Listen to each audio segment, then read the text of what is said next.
इनका जो पेनिस का जो साइज है वो थोड़ा सा सिकुड़ गया था, वो थोड़ा सा स्मॉल हो गया था, तो उसमें भी इनको इम्प्रूवमेंट हो गया है, गिर्थ में भी इम्प्रूवमेंट हो चुका है। नमस्कार दोस्तों, ये जो आप इस पेशेंट का स्क्रीनशॉट देख रहे हैं, इस पेशेंट को बेसिकली इरेक्टाइल डिस्फंक्शन की प्रॉब्लम थी, लो लिबिडो की प्रॉब्लम थी और साथ ही साथ शीघ्र पतन की प्रॉब्लम थी।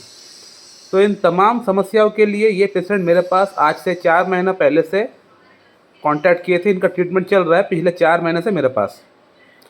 और इस पेशेंट का थॉरोली केस टेकिंग करके मैं पेशेंट को सोराइनम प्रेस्क्राइब किया था। सोराइनम 0/1, 2, 3, 4 पहले 2 महीने के लिए, उसके बाद सोराइनम 0/5, 6, 7, 8 अगला 2 महीने के लिए।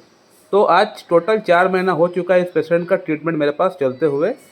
और इस 4 महीने में हुआ ये कि पेशेंट का अंदर काफ़ी हद तक इम्प्रूवमेंट हो चुका है। इरेक्टाइल डिस्फंक्शन कह लीजिए, लो लिबिडो कह लीजिए, इनका शीघ्र पतन की प्रॉब्लम कह लीजिए। इनको ऐसा भी फील हो रहा था कि इनका जो पेनिस का जो साइज है वो थोड़ा सा सिकुड़ गया था, वो थोड़ा सा स्मॉल हो गया था, तो उसमें भी इनको इम्प्रूवमेंट हो गया है, गिर्थ में भी इम्प्रूवमेंट हो चुका है।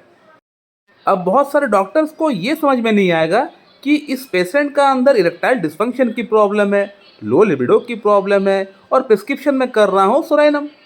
ये कहाँ की बात है भाई, उनके पाले नहीं पड़ने वाले, ये बात मुझे मालूम है।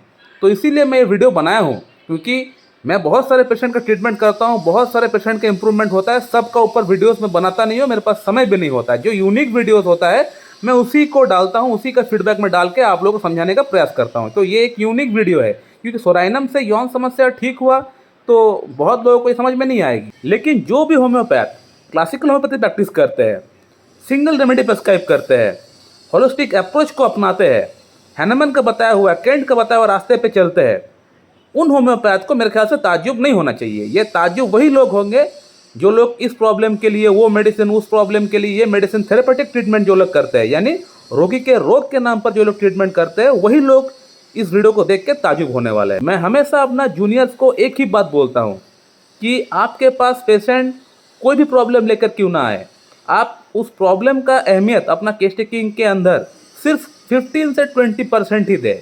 इससे ज़्यादा अहमियत प्रॉब्लम को लेकर ना सोचे। प्रॉब्लम है, प्रॉब्लम लिखना है, लेकिन ज़्यादा उसको सोचिए मत, ज़्यादा उसके बारे में सोच के मेडिसिन के बारे में सोचिए मत, नहीं तो आप 100% आप फेलियर हो जाएंगे। आप कभी भी सक्सेसफुल डॉक्टर नहीं बन पाएंगे और आपका पेशेंट एक डॉक्टर से दूसरा डॉक्टर के पास चला जाएगा। तो केस टेकिंग का जो 20% अहमियत है सिर्फ आप प्रॉब्लम का ऊपर दीजिए, यानी जो भी उनका पैथोलॉजिकल है, जो भी पैथोलॉजी है उस पर 20% दीजिए। बाकी 80% जो अहमियत आपको देना है वो है कलेक्शन ऑफ सिम्टम्स का ऊपर आपको देना है। यानी पेशेंट जो प्रॉब्लम लेकर आया है, पेशेंट का अंदर क्या क्या सिम्टम्स है, वो प्रॉब्लम शुरू होने के पीछे क्या कारण है, कॉजेशन क्या है, लोकेशन क्या है, सेंसेशन क्या है, कोई पिकुलर सिम्टम है कि नहीं, कोई कॉन्कमिटेंस है कि नहीं, इसका ऊपर आपको जोर देना है। प्रॉब्लम को लेकर ज़्यादा सोचेंगे तो आप वही यौन समस्या के लिए आप देंगे एग्नस कैस्टर सिलेनियम देंगे, हेडेक के लिए आप देंगे बेलाडोना ग्लोनाइन देंगे, स्किन प्रॉब्लम के लिए आप देंगे सल्फर देंगे, सोराइनम देंगे, गैस की प्रॉब्लम के लिए आप पेशेंट को देंगे नैक्सवोमिका, लाइकोपोडियम, चाइना, कार्बोवेज। घुटने में दर्द, पेशेंट का अगर शोल्डर में दर्द है तो आप देंगे रस्टक, ब्रायनिया। तो इस तरह का थेरेपेटिक ट्रीटमेंट आप फिर करना स्टार्ट कर देंगे। तो इस तरह का थेरेपेटिक ट्रीटमेंट से प्रॉब्लम कभी भी सॉल्व नहीं होता है पेशेंट का अंदर। तो पेशेंट का रोग का जड़ का अंदर घुसना पड़ेगा, कारण क्या है उस पर जानना पड़ेगा। बिना कारण जाने आप रोगी का समस्या का आप हल आप नहीं निकाल पाएंगे।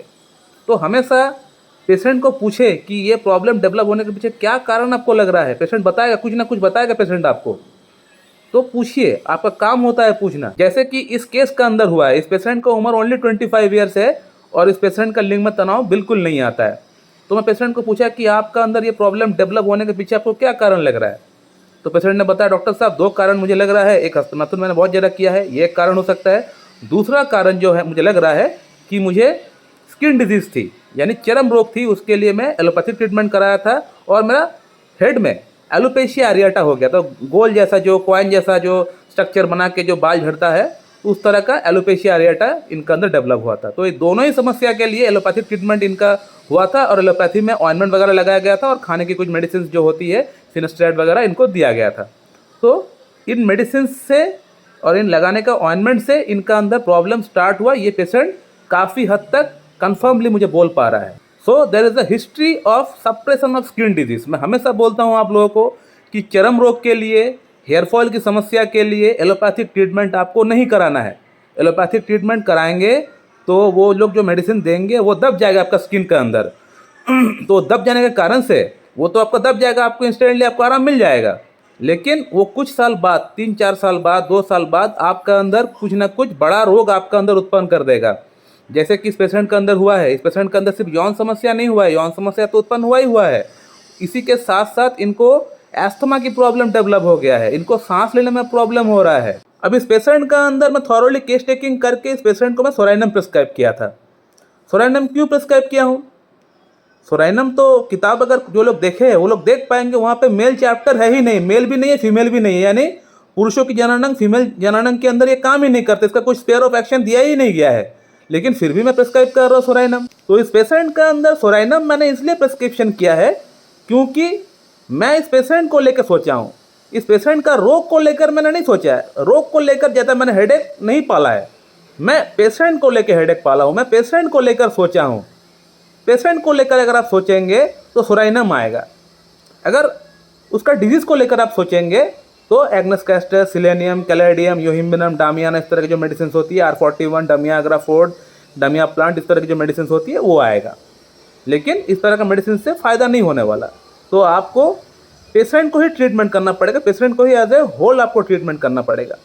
तो ये जो पेशेंट है, इसे चिली पेशेंट, ये इनको ठंड बर्दाश्त नहीं होता है, साथ ही साथ इनका अंदर सप्रेशन ऑफ स्किन डिजीज़ का एक हिस्ट्री रहा है। तो ये दूसरा सिम्टम हो गया। थर्ड सिम्टम की अगर बात करें, पेशेंट ने मुझे ये बताया कि डॉक्टर साहब इवन कि समर के महीनों में भी इसको चादर चाहिए ओढ़ने के लिए। तो आप समझ सकते हैं कि पेशेंट कितना चिली है, और पेशेंट हर रोज़ नहाते नहीं है, इसका बॉडी से एक दुर्गंध आता है, एक फिल्थी स्मेल बॉडी के अंदर आया करता है अक्सर, और इनका जो भूख है वो बहुत रेवेनस है, यानी रेवेनस एपेटाइट। अभी खाना खाया, 1 घंटा हुआ कि नहीं, फिर से इनको भूख लग जाएगा, इस तरह का इनका अंदर एपेटाइट है। इसके अलावा एंजाइटी, डिप्रेशन बहुत ज़्यादा है, छोटी सी बात को लेके सोचते बहुत ज़्यादा है, एंशियस बहुत ज़्यादा है। तो सोराइनम का जो पेशेंट होता है वो बहुत ज़्यादा एंशियस होता है, बहुत ज़्यादा छोटी सी बात को लेके सोचता है, सोच में डूबा हुआ रहता है। छोटी सी बात अगर उसके ऊपर हो जाए, आ जाए, तो उस बात को लेके हमेशा सोचते ही रहता है जब तक वो चीज़ ना हो जाए। तो इतना सोचने की इनका अंदर बीमारी होता है। तो इस पेशेंट का पूरा थॉरोली केस टेकिंग करने के बाद मैं पेशेंट को सोराइनम ही प्रिस्क्राइब किया था। सोराइनम इसलिए प्रिस्क्राइब किया क्योंकि the patient is chilly. Psorinum का जो पेशेंट होता है चिली होता है, और जो मेरा पेशेंट है ये भी चिली है, ठंड बर्दाश्त नहीं होता है। पेशेंट ने खुद बताया, डॉक्टर साहब मैं समर के महीनों में भी चद्दर ओढ़ के सोता हूँ, मैं हर दिन नहाता नहीं हूँ, समर हो या ठंड हो मैं हर दिन नहाता नहीं हूँ। ये और एक सिम्टम हो गया सोराइनम का। इसके अलावा बॉडी से दुर्गंध आता है, बहुत ज़्यादा दुर्गंध है बॉडी के अंदर, पसीना कम है लेकिन फिर भी बॉडी के अंदर दुर्गंध बहुत ज़्यादा है, ये और एक सिम्टम हो गया। रेवेनस एपेटाइट, बहुत ज़्यादा भूख लगता है। इसके अलावा सप्रेशन ऑफ स्किन डिजीज़, जो मेन सिम्टम है सप्रेशन ऑफ स्किन डिजीज़, उसके बाद से प्रॉब्लम शुरू हुआ है। तो एक्यूट डिजीज़ के बाद अगर कोई प्रॉब्लम शुरू होता है तो हम लोग वैसे भी सोराइनम के बारे में सोच सकते हैं। सोराइनम, सल्फर, कॉस्टिकम, कार्बोवेज, इन मेडिसिन के बारे में हम लोग देखते हैं कि एक्यूट डिजीज़ आफ्टर अगर कोई प्रॉब्लम उत्पन्न होता है, 4 मेडिसिन हम लोग सोच सकते हैं, देना ही है ऐसा कुछ नहीं है, लेकिन सिम्टम्स मैच होता है तो हम लोग दे सकते हैं। तो ये भी एक एक्यूट डिजीज़ है ना, पेशेंट का अंदर स्किन डिजीज़ हुआ था, साथ ही साथ पेशेंट का अंदर एलोपेशिया एरिएटा हुआ था, उसके बाद से ही पेशेंट का अंदर प्रॉब्लम उत्पन्न हुआ है, उसका ट्रीटमेंट हो चुका है, उसके बाद से प्रॉब्लम उत्पन्न हुआ है। तो there is a history of suppression of skin disease, सब कुछ मुझे मैच हो रहा है सोराइनम के साथ, तो सोराइनम में क्यों प्रिस्क्राइब ना करूँ। सो माय डियर फ्रेंड, ये है क्लासिकल होम्योपैथी, इसी को बोला जाता है होलिस्टिक अप्रोच ऑफ होम्योपैथी।